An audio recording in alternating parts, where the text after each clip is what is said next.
Good afternoon, everyone. My name is Jennifer Gray. I am the Public Services Coordinator for FSCJ Library and Learning Commons. I would like to thank you all for showing up today for The Art of Politics featuring Ed Hall.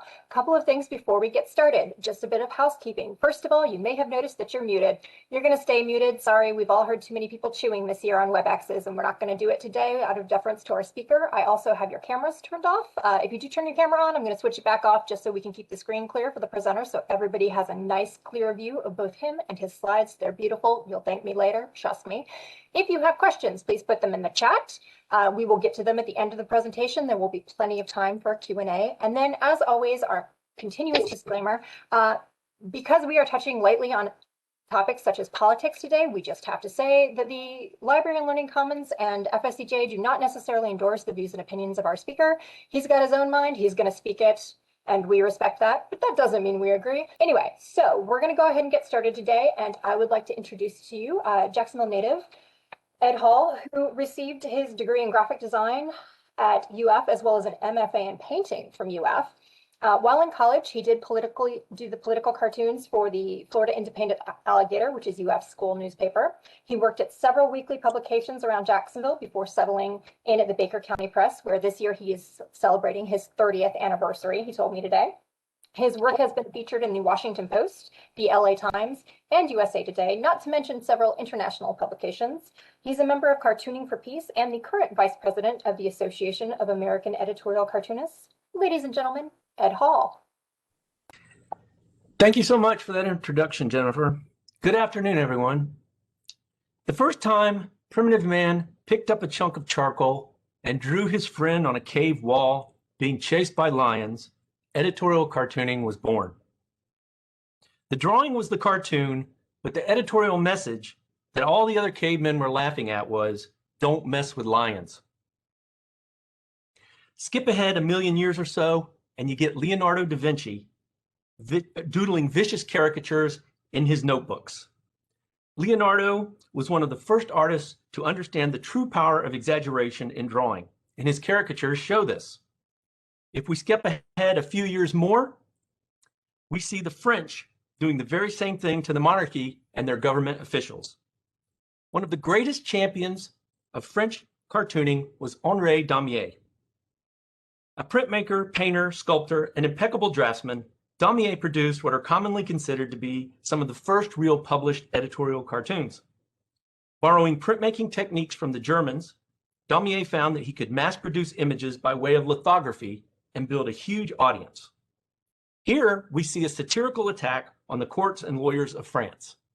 The tagline is, "The accused can now have his say," and notice the accused is gagged. It is around this time that visual satire was born. In 1830, King Louis Philippe abolished censorship of the press in France. 2 years later, Daumier started drawing the king as a pear-shaped buffoon. In this example, we see Louis speaking out of the many sides of his head. And this is an image that is still used centuries later by modern cartoonists. In Daumier's cartoon entitled Gargantua, we see a perfect example of social commentary on social institutions. The lower classes are forced to submit to higher taxes as the king continues to reap the benefits of this one-sided arrangement. Even though the king had abolished censorship, he was so offended by this cartoon that both Daumier and his publisher were indicted and sentenced to 6 months in prison for, quote, "arousing hatred and contempt for the king's government." Editorial cartoonists have traditionally been champions of the First Amendment and the rights of free speech, so the parallels here to history should be obvious.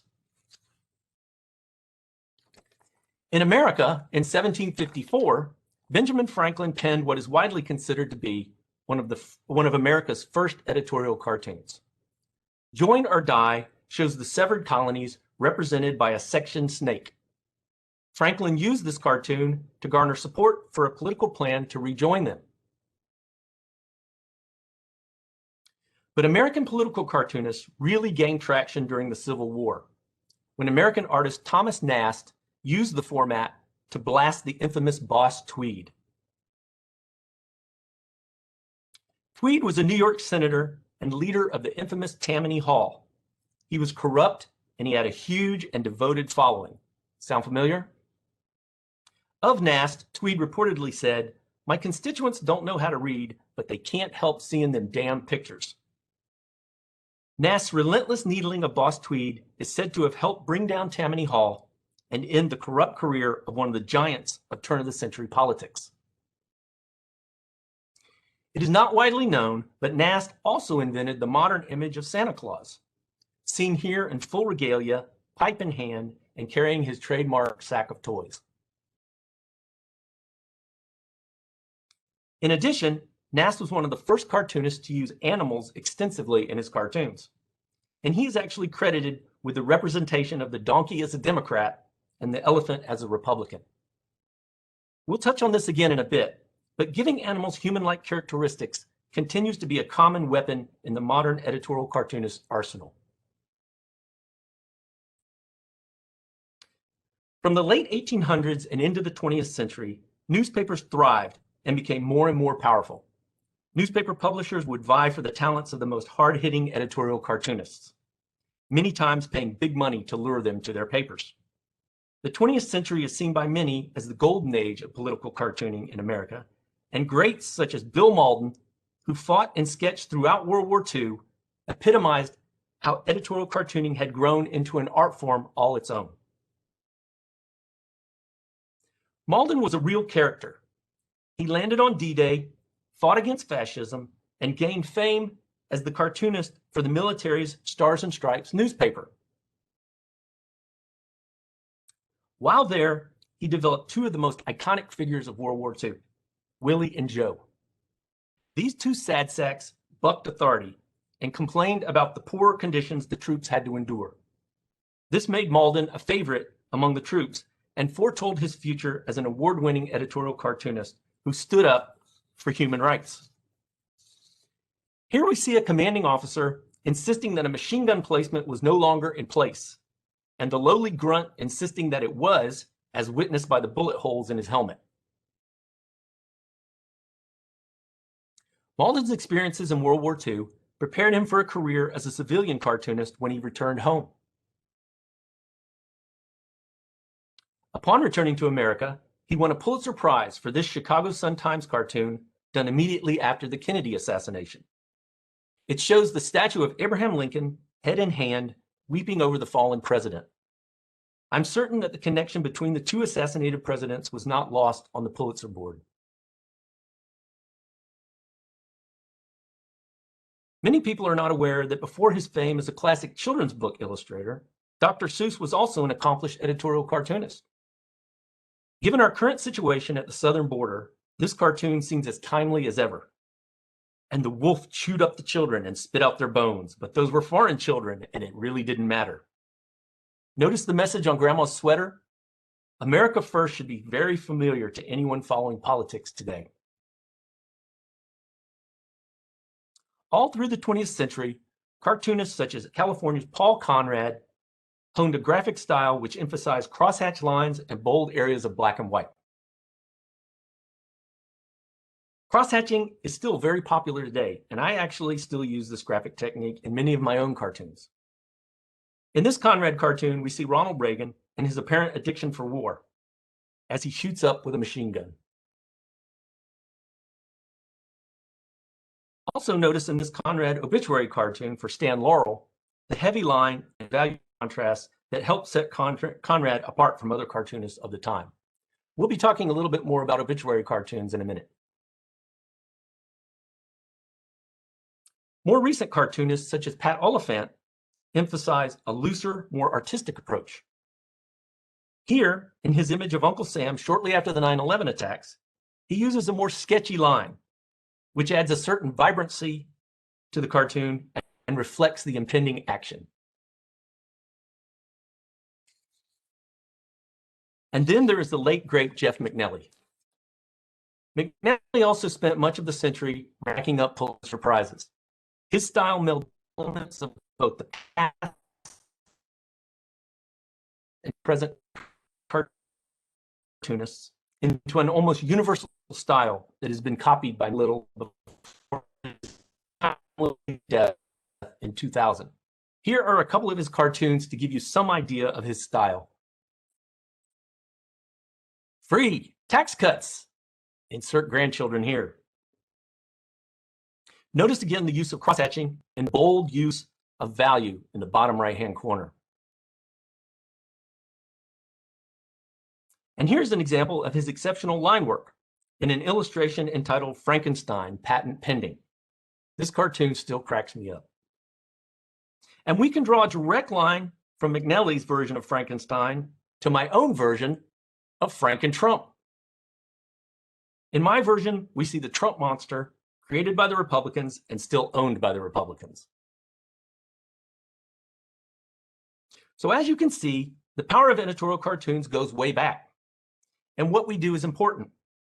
We are commonly seen as the canaries in the coal mine. We often see things and report on them long before print journalists get their 1,000 words written. But our numbers are dwindling. When I started in the profession 30 years ago, there were literally hundreds of cartoonists working at hundreds of daily papers. 10 years ago, it was down to less than 100. Today, there are less than 40. This can be attributed to many things: the rise of the internet and the movement of news from print to online venues, operating costs for newspapers, the decline of advertising revenue, and many other factors. But the ironic thing is, our cartoons are now more popular than ever before. Cartoonists have moved online with Patreon pages and self-syndication. Some cartoonists have even dabbled in animation. We have found digital publications that are willing to pay for what we do, but it's not always easy. The really strange thing is, now that we have the opportunity to have our work seen by more people than ever before, the venues willing to pay for our work are drying up. So we're left scrambling. But those of us left doing this truly love what we do. Political cartoonists consider themselves to be the gadflies of journalism. We afflict the comfortable and we comfort the afflicted. We try to be just annoying enough to bring attention to an issue and just determined enough to keep that issue in the public eye. We do it to enlighten, to educate, and to inspire. We want to be known as watchdogs, waiting for some government entity to try to get away with something or think too highly of themselves, and then we strike. So you might ask, what is it like to be a political cartoonist? Well, after that all-important first cup of coffee, it's time to soak in the daily news. Whether by internet, traditional newspapers, radio, or television, we fill our brains with as much information as possible. Generally, we're searching for a topic before an idea. What has got us jazz that day? What has got our skin? What story has meaning? Or who might be the most fun to draw? Whatever, it's one feature that is easy to exaggerate and immediately convey. Probably the single most asked question of the editorial cartoon: where do you get your ideas? Well, ideas are strange and funny things. You never really know where they're coming from or how they get into your head. It's kind of like all the day's news is just percolating inside there, and eventually something resembling an idea comes tumbling out. Sometimes it takes a little pride to get those ideas to gel. So if I'm stuck, or what is commonly known as staring at a blank piece of paper, one technique that I will use is what I call an idea wheel. The approach is actually pretty simple. I place my central topic in the middle of the page, and I allow spokes of ideas to radiate out from the center. Sometimes the ideas come back around and match up, and that's when interesting juxtapositions take place and unexpected concepts can emerge. It's at this eureka moment that I'll do a rough or a preliminary sketch.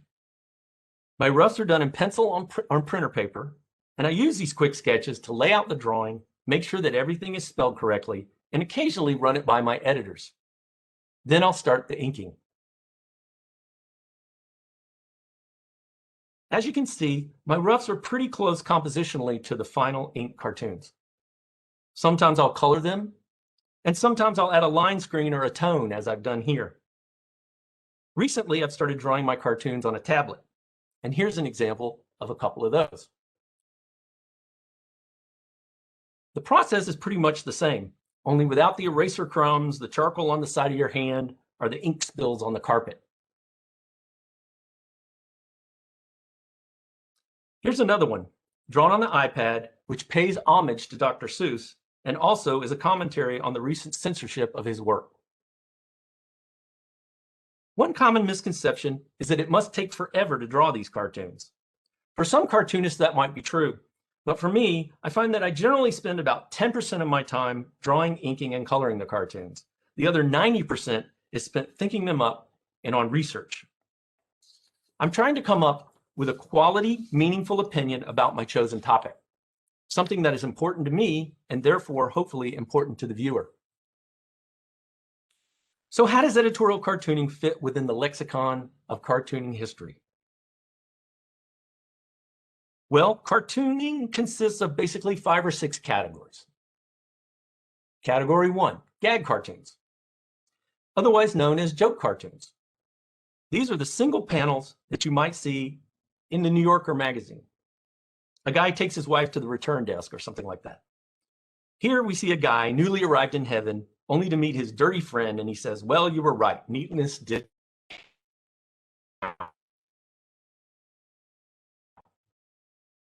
Category 2, comic strips. The Sunday funnies, the stuff your grandparents probably grew up on and loved. Comic strips are sequential, meaning they usually consist of 2 or more panels that tell a story in a timeline or sequence. Category 3, comic books. Comic books are also sequential, really just an extended comic strip. They can also be serious, and they're not always necessarily funny. My favorites growing up were probably Stan Lee's Spider-Man, seen here, but I also enjoyed DC Comics' Sergeant Rock, drawn by the great Joe Kubert, and many others. Category 4, caricature. Caricature is just taking a likeness and exaggerating it to the level of funny. You usually pick 1 or 2 attributes of the character's face or posture, and you just really go nuts with it. With Obama, it was obviously his ears. He should have never admitted that he was sensitive about the size of his ears, because cartoonists took that and they ran with it. Here's one of mine showing an obvious exaggeration of his ear size, also showing his own devil and saint sitting on each shoulder, one representing environmental concerns and one representing oil revenues. In 2013, National Journal magazine asked me to do 17 caricatures of lawmakers who were making the most noise at the time. Here's what I came up with. Notice Obama, of course, Pelosi, Boehner, the Castro twins, Tom Cotton, Joni Ernst, and many others. With each caricature, I tried to include a facet of their character that set them apart. It was a lot of fun, a lot of work, and I was pretty happy with how it came out, as was the magazine. But caricature got really cartoonist when Donald Trump came. Trump is basically a walking character. He has a rectangular head, crazy flowing hair, body, and tiny, always tiny hands, Marco Rubio. He's also got a mouth that either puckers up or grins into a Grinch-like grimace. I've also found that props are quite helpful where he has used his trademark.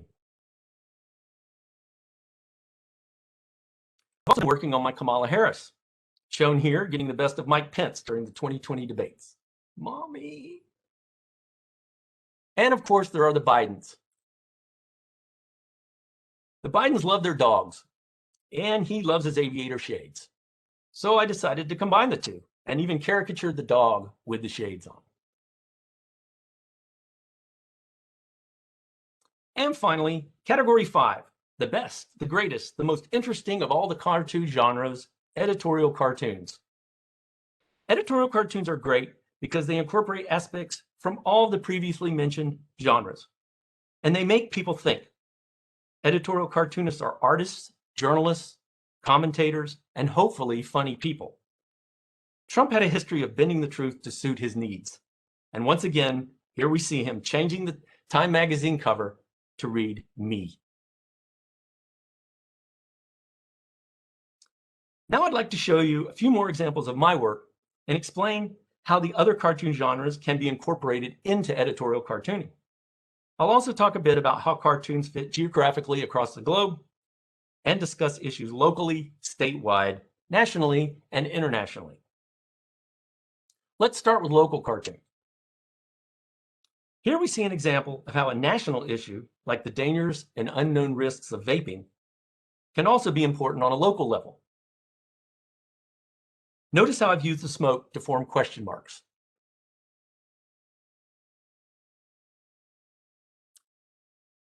Here's another example of how a local issue can become national. We've all seen the images of protests over the last few years. So I thought I would contrast that with how I remember Officer Friendly coming to our school and actually talking to students. When did this become this? And one more local cartoon based on real life experience. I pulled up to a stoplight one day, happened to glance over and saw a postman texting. The irony of this was not lost on me. I immediately went home and penned this cartoon. Local cartoons can also be sequential. Here's an example of a comic strip I developed for a small paper in St. Augustine, Florida. Pedro and the Clown goes into the foibles of these two characters and issues that are actually happening in St. Augustine. It was short-lived, but I really enjoyed doing it. City cartoons. Here's an example of a citywide cartoon for the city of Flint, Michigan. We all recall lately that they're having a lot of trouble with their water. I took the river that's in their logo that flows through the middle of town and put skulls in it. I use logos a lot in my work, modifying them to make an editorial comment.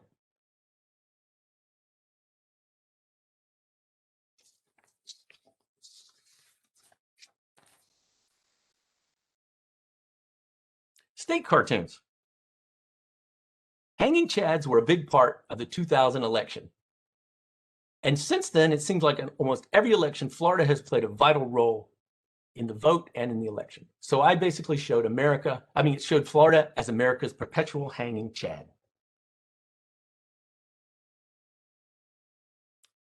Here's another state cartoon that deals with the encroachment of suburbia on black bear habitat.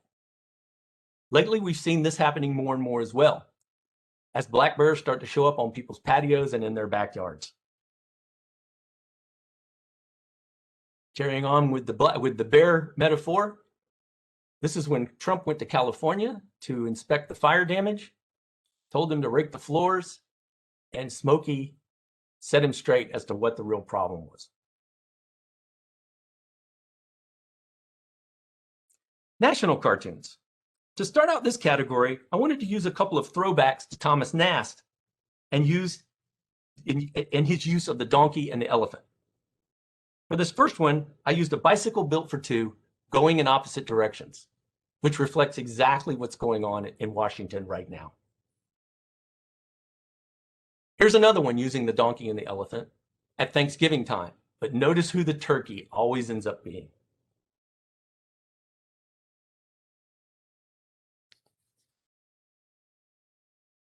And here's one more showing the elephant metaphor as the GOP. The GOP stands in the nursery and says, "I love to watch the new debtors come into the world."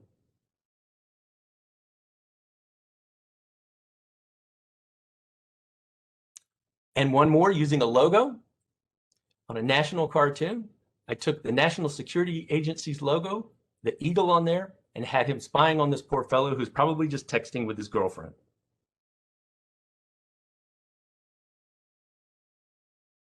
And for my last national issue cartoon, I wanted to show an issue that is still very much in the news today. All Blood Runs Red ran in the Washington Post recently, and I believe reflects how far we still have to go to find peace in this nation. International cartoons. For this first one, I wanted to show Daniel Ortega of Nicaragua and his vicious teeth forming the shape of the country. Another international cartoon shows Iran's Ayatollah, fingers crossed behind his back, promising to abide by Obama's nuclear deal. And we all remember when George W. Bush said he looked into Putin's eyes and he saw his soul. Evidently, his soul is filled with military aspirations of domination of the Crimea and the Ukraine, which also continues today, this week. And lastly, the Crown Prince of Saudi Arabia with Donald Trump wrapped around his pinky finger. So I'd like to finish up today with a final category of cartoons, obituary cartoons. Obituary cartoons are a favorite of both editors and readers. They tug at the heartstrings so editors know they will increase readership. And readers love them because they remind them of important events and people in their lives, people that might have influenced them or had an impact on them. And here are a few examples of my obituary cartoons. This first one is for Stan Lee, showing Spider-Man weaving his picture in webbing. This was quite popular and went viral.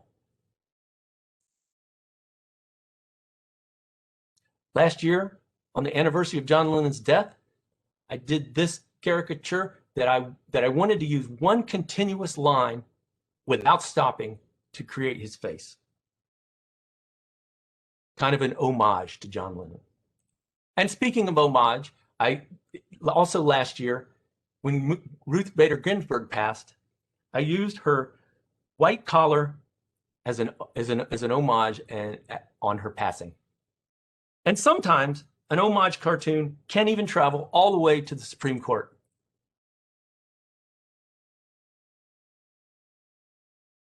So where does that leave political cartoonists today? Well, in many ways, we are still that caveman drawing pictures on the wall. We point out the dangers in the world, and we also point out the things that make this world beautiful and wondrous. And we will continue to do so as long as there is charcoal, a wall to draw on, and publishers prepared to pay us for what we do. Thank you. And now I'd love to take some questions. While I'm waiting for some other questions to pop up in the chat, I'll go ahead and ask one for you. You recently had an issue online with someone stealing one of your images and repurposing it in a way that was which changed its original editorial intent. Can you kind of talk about that experience a little bit, and more broadly, how the internet has been a struggle in terms of cartooning, or how it's impacted your cartooning? Yeah, we're all dealing with it now. I mean, I think it really derives from the original thing with the internet, where I mean, it was like the Wild West. Everybody thought everything was free. You know, if it's up on the internet, you can grab it, you can change it, you can do whatever you want with it, and it's just not the case. So as cartoonists, that's copyrighted information, so it's illegal to take it and modify it in any way, shape, or form. So I immediately went to my syndicate, and they formed a cease and desist letter, which basically stopped it. They read it, took it down.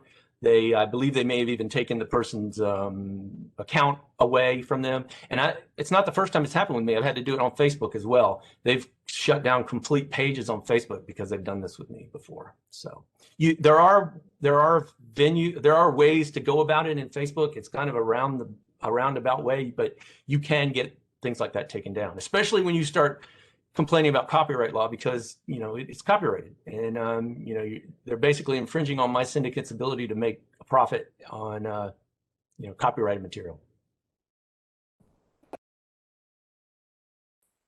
Professor Conrath, do you have any questions?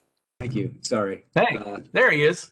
Yeah, you guys have it's good to see you again, Ed. Now, you have some comments in the section. I guess the one thing I would ask you is relative to the cartoonists who remain active, or even going back to the days when a lot of your larger newspapers would have 2 or 3 multiple publications with their own artists. Did you ever tend to focus on a given ideology that was reflective of your own, or did the cartoonists try to maybe today feel the pressure to call balls and strikes more evenly rather than have a particular ideological bent? Yeah, well, it's funny you mentioned that. My friend Rob Rogers just had that problem in Pittsburgh. He was fired because he refused to take the editorial line of the paper. And it's all about relationships. And this is a good lesson for your students, because when you are at a paper, you need to get to know the editor and the publisher, and you need not just their political bent, but what kind of personality they have, what kind of people they are, what are their interests, and basically form a relationship with them. And it's that relationship in my paper, my local paper, I've had a relationship with my editor and publisher for 30 years, and it's been a good one. And we don't agree at all. I mean, he's way right, and I'm, center left probably. But yeah, I mean, but you can, it's kind of indicative of what's wrong with the country right now. People need to learn how to discuss things on a rational level, and I just think that's missing now. I don't know. I don't know what's changed that. I don't know why people can't sit down over a beer or something and talk about issues. I mean, journalists used to be able to do that, but it just seems like it's something that's been lost. Pandemic's not helping either. Did that help? Did that answer your question? Maybe. Dan, did that? Nope, can't hear him. He's still muted. Okay, I'm going to move on real quick to something else, and we'll see if we can get you unmuted, Professor Cronrath. We have a question in the chat. Have you ever been threatened after a political cartoon you created was published, and if so, how did you handle the situation? Yes, we get death threats all the time. I mean, it happens frequently. You'd be surprised. Both online, letters. You get the weird, scratchy letters in the mail, and you're doing your job, and if you believe in what you do, you don't really let those things, trouble you too much. I mean, I think people really just want to hear themselves talk sometimes, but I'm willing to, talk. If you want to have a conversation with me about something I've drawn or something you feel passionately about, I'm more than willing to talk to you about it. So, you get it. Yes, you get it. Okay, so just as a sort of follow-up to that, since you described yourself as a gadfly, and your work is equal opportunity offender. Excuse me, equal opportunity gadfly, theoretically stinging people in their consciences partly. Can you talk a little bit about, do you think those reactions to the stings have changed over the years? Is it worse now than it used to be, about the same, just different because you're more accessible? Has there been a switch at all? I think it's the same. I think it's always been there. And, people are going to disagree with you, and, it's just, it is what it is. It's part of the business, part of the business. Okay. We have a question about, do you ever get writer's block?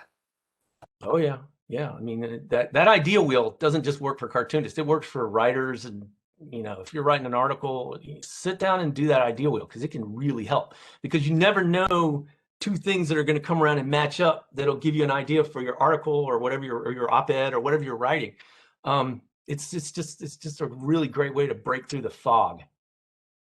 And I've heard other cartoonists, they'll go out and drive in the car, take a shower, get a sandwich, something, just something to get your mind off, of it. Usually that's when the idea will come, or for artists and cartoonists, it's also keep sketchbook and sketching can also really, free up your mind, and you never know what's going to come out of sketching. That helps too. Okay, so we have a question. You kind of touched on this earlier, that you create with different tools, physical tools versus pen and paper versus computer tablets. So we know you use both, but do you have a preference now? No, and actually, I play them back and forth. I mean, I'll scratch something out with a Crow Quill pen, scan it into the computer. I look at the computer as just another tool. It's just like another thing on, in my art toolbox, So I'll combine a Crow Quill pen ink drawing, and I'll throw it in Photoshop, and then I'll put color underneath that, and I'll work back and forth. I'll take something I've drawn on the computer, print it out, and draw on top of that with a grease pencil, So I really like, if you notice behind me, there's a lot of, I don't know if you can see it, but there's a lot of stuff back there. My desktop is covered with multiple pens and brushes and stuff like that. So yeah, I kind of like to play the analog and digital back and forth against one another. We have a question also about how newspaper syndication is working these days. So can you kind of describe like who you work for and how that sort of works? Yeah, my syndicate is out of Canada, Edmonton in Canada, and it's a Canadian syndicate. And so my work gets distributed quite frequently in Canada, but they also distribute to local and weekly papers in the United States. And then internationally, they'll occasionally get picked up there as well. But I also send out individually to different venues, like the Washington Post I send to on my own, and the bigger venues I send out on my own.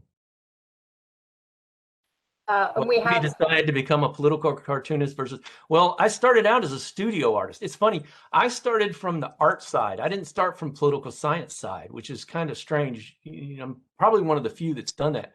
There are a couple other that start, but I went to art school. I got my master's in painting. So, and I just happened to be doing cartoons for the school newspaper while I was in college, and it just carried over afterwards. So it's just kind of something that just grew. But I'm still a studio artist. I still I have a gallery here in town. I still show my paintings and my drawings and my prints. I do a lot of printmaking.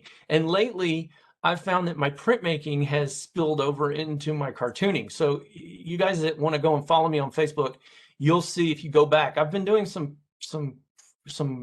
linoleum cuts lately that are actually have a political bent to them. So my art's starting to creep into my cartooning, and my cartooning starting to creep into my art. So we have an aspiring illustrator in the audience, and they are asking if you have any advice for making it in the world of art for young. the single, as an illustrator, the single best piece of advice I ever got was, don't be afraid to send an editor a ton of stuff. They're used to looking at a lot of things. And so I used to be real, I'm sending too much, or no, you should just keep sending, and eventually something's going to hit, because, as you're doing more work, you're getting better. And so, just keep illustrating, keep sending it to the venues. Don't give up. Professor Krauhaus got one. Go ahead. Yeah, Ed, one of the things we talk about in class a lot in both my American federal government and state and local government class is getting young women to be more active in participating in the political process and getting them to run for office. What has the environment been like for women in cartooning and political art? Does that tend to be as male-dominated a field as our politics and elected offices are? Yeah, it has. And that's unfortunate. But recently we've seen a few more, as vice president, I see that, the roles of people that are coming in and applying for membership. We're seeing a few more women start to apply, which is great. I'm really happy about that. Probably one of our champions is Ann Telnese. She's a illustrator, artist, animator. She started at Disney, and she's won a Pulitzer, and she's just an amazing editorial cartoonist. She works for the Washington Post. So all of your students should probably look her up. And she's a great writer too. Ann Telnese, Telnaes. Thanks. Telnaes. Ann Telnese, yeah. Right, and I'll go to another one from the chat. How often do you make cartoons, and what is your favorite style of cartooning? Style in terms of, how often? I can answer that one pretty easy. I'm probably averaging 2 cartoons a day. I'm doing a lot of cartoons. During the Trump administration, I know I was doing 2 cartoons a day. So that's 14 a week, and that's every day. So it's tapered off a little bit since Biden came in. I'm probably down to about 10 a week now. But in terms of style, I like all styles. I mean, I just, I appreciate everything, and not just cartoonists. I mean, I mentioned Daumier, but there are a lot of artists that, fine artists that are just great draftsmen, like, Egon Schiele and Gustav Klimt, and, all these guys that can draw. The German expressionists, their woodcuts are amazing. Just also look at artists, not just cartoonists. And then a follow-up to that question, have you ever had any of your works removed, like, I guess, yanked down after publishing, anything like that? Well, yanked down from after publishing doesn't work. Once it's published, it's published. Online. But pulled, we call it spiked, which is, your editor says, no, I don't think so. That doesn't happen to me too often. I mean, my syndicate runs pretty much everything I send them, which is great. I mean, I'm really happy with my syndicate. So yeah, not very often. This is probably going to be a tough one, because I think, given the number of cartoons you said you just do a week and the number you mentioned to me at the beginning of this talk, what is your favorite piece that you've ever done? It's tough. Yeah, it's really tough. I mean, it's probably a human rights cartoon, but it would be hard to say. I mean, I did a good one yesterday on George Floyd. And basically all I did was George Floyd standing there in a suit, and said this was George Floyd's pre-existing condition, which basically is he was black. I really like that cartoon. It was Because beautiful. it's a simple idea. It doesn't have a lot of words in it. And, that might answer the question too. I like cartoons that don't have a lot of words. I like cartoons that are visual and that project the message without having to over describe them. I don't want to read, if I want to read, I'm going to read an article. I'm going to read an op-ed. In a cartoon, I want it to hit me in the face. I want to get it immediately. So. And I think you touched on this briefly, but what made you decide on political cartooning versus another form of art? Again, I do both. So, I mean, it's kind of a moot point. But I mean, I don't know. Well, there is an answer to that. Cartoons, I can reach more people with a cartoon in a day than one of my paintings might reach in my lifetime. Seriously. I mean, if a cartoon runs in the Washington Post, it's going to be seen by 1 million people. If I do a painting and it goes in the gallery, even if it sells, it probably won't be seen by 1 million people in my lifetime. So maybe that helps answer the question. Okay, I'm going to give it another second to see if anybody else has any questions that they want to drop in the chat real quick. While we are waiting for that very last thing, I just want to take a moment to thank you, Ed, for participating with us. This is the second time that Mr. Hall has been willing to come and speak with us. The last time we were lucky enough to be able to do this in person. Obviously, this time we're doing it a little bit more virtually, and I would like to thank the internet gods right now because I've heard the connection has been terrible all day, and this actually went pretty well, so I'm super excited that we did not have any terrible technological failures. It does not look like we have any additional questions coming in, so I want to go ahead and again, thank you everyone for coming today. Thank you, Mr. Hall, for participating. We are so grateful to have you, and everyone have a good afternoon. Thank you. Thank you, Jennifer. Thank you. Thanks, everybody.